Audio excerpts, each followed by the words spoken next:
আমাদের সমাজে হিংসার কারণে সমাজটি নষ্ট হয়ে যাচ্ছে।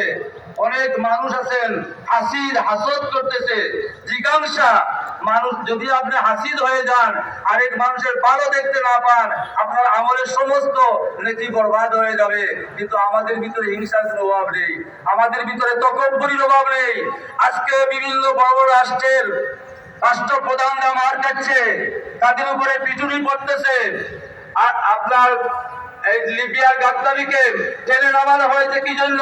তার ক্ষমতার যে গর্ব ছিল, তকব্বুরি ছিল, সেই তকব্বুরির কারণে যার ভিতরে এই তকব্বুরি আসবে, আল্লাহ রাব্বুল আলামিন তাকে আসন থেকে নামিয়ে দিবেন।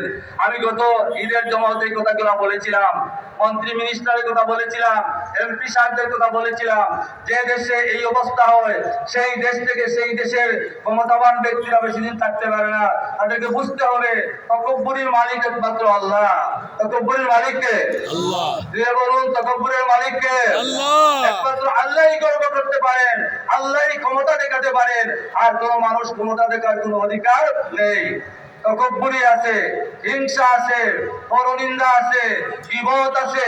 এই সমস্ত যদি বাদ দিতে পারি, মানুষের প্রতি দয়া মায়া যদি অর্জন করতে পারি, তাহলে প্রকৃত ইসলামে আমরা রোজার শিক্ষা অর্জন করতে পারছি বলে আমরা মনে করব। যাই হোক হাজিরিন, সময় স্বল্প, আমাদের জন্য দুইটা খুশির দিন রয়েছে। আজকে একটা খুশির দিন, আল্লাহ নবী বলেছেন লিসাইমে ফারহাতানের, ফারহাতুন ইনদা ফিত্রিহি ওয়া ফারহাতুন ইনদা লিকায়ে রাব্বিহি। আজকে আমরা একটা বিশেষ আনন্দের জন্য এসেছি এখানে। সেই আনন্দটা দুটি কারণে, খুব খেয়াল করবেন। একটি কারণ হচ্ছে আমরা একটা বার রোজা রাখতে পেরেছি, আল্লাহর আহ্বানে আজকে ঈদগাহে এসেছি, আনন্দ করব, খুশি করব। আরেকটি হচ্ছে হাদিসের মধ্যে এসেছে, এই চিত্র দেখে আল্লাহ তার ফেরেশতাকে বলেন ও মালাইকাতি ইমাই ওয়া আবিদি, হে আমার ফেরেশতারা তোমরা দেখো, আমার বান্দারা, আমার বান্দিরা রোজা রেখেছে, রোজা রাখার পর ইফতার করে তারা দ্রুত গতিতে দৌড়িয়ে দৌড়িয়ে ঈদগাহ ময়দানে এসেছে।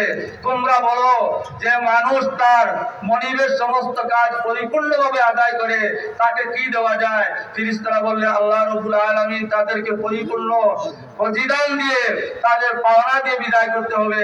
আল্লাহ বললেন ফেরেশতারা তোমরা সাক্ষী থাকো, আমি আমার রোজাদার বান্দাদেরকে এই ঈদগাহ ময়দান থেকে ফিরে যাওয়ার পূর্বেই আমি তাদের জীবনের গুনাহগুলোকে আমি মাফ করে দিলাম। বলুন সুবহানাল্লাহ। হাদিস শরীফে এসেছে ইয়ারজুনা মাগফিরাল্লাহুম, সমস্ত রোজাদাররা এই ঈদগাহ ময়দান থেকে প্রত্যাবর্তন করবে বাড়িয়ে গিয়ে, মাগফিরাল্লাহুম, তাদেরকে তারা ক্ষমা পেয়ে যাবে। আমাদের জীবনের গুনাহ ক্ষমা চেয়ে আর বড় আনন্দ আর হতে পারে না।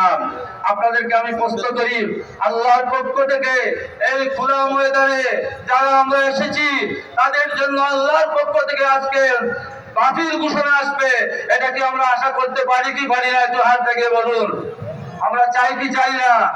আল্লাহ তোমার দরবারে চাচ্ছি, যত গুনাহ আছে সমস্ত গুনাহকে আজকে ঈদের ময়দান থেকে ফিরে যাওয়ার আগে আমাদেরকে মাফ করে দাও। হাজিরে কেরাম, সামিনে এজাম, আরেকটি কথা বলি, আমার আলোচনা শেষ করব। ঈদুল ফিতরের দিনে সবচেয়ে গুরুত্বপূর্ণ হচ্ছে ফিতরা। আপনারা ফিতরার ব্যাপারে অনেক শুনেছেন, একেবারে গোলগাল হচ্ছে।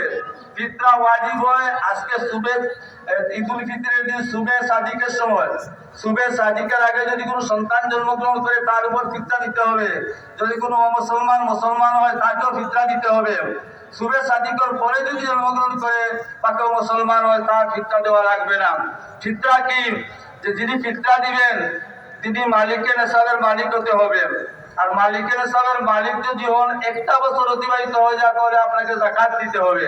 অনেক মানুষ যাকাত দেন না, এখানে হাজার হাজার মানুষ আছেন, আপনার ধনী মানুষ কিন্তু পরিপূর্ণভাবে যাকাত দিচ্ছেন না। এখন সময় নাই, যাকাত না দিলে কি আযাবের কথা আল্লাহ বলেছেন, আপনার চোখ ছানাবড়া হয়ে যাবে এই আযাব শুনলে। সুতরাং আমরা ফিতরা দিতে